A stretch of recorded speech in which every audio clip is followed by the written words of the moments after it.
Courtney. Courtney would sit in her room all weekend, Nina, contemplating and thinking about Scott. So Kim and I came up with the best idea to take Courtney to meet Cabo and Cabo's Lucas.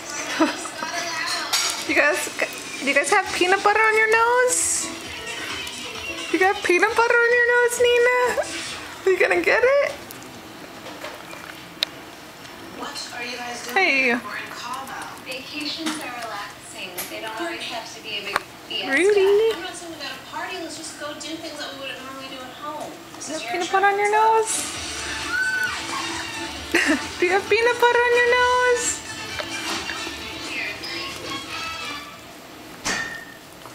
You got it? I got it. Did you almost get it, Rudy? Hi, Kim. How you doing? How's it going down there? You almost got it? Oh. A few weeks ago, Kim asked me to rent a room in Miami for an upcoming wedding. And it's been so difficult trying to get exactly what she Did you wants. get it? I'm not going if I'm not having a suite at this time. I want a $2,500 room, the best room that they have, a couple bedroom suite. Did you get it? That you requested has been booked for a year. I don't care. They need to get that room. That room needs to magically become available for me because I've asked for it for a month ago. Good doggies. And you have all these requests, and I'm trying to do my best to get done what you really want. I don't want to stay in a piece hotel. Like everything that you've booked me in Miami has been the worst hotel ever. I don't know what's gotten into you lately, but you should really check your attitude. And if she can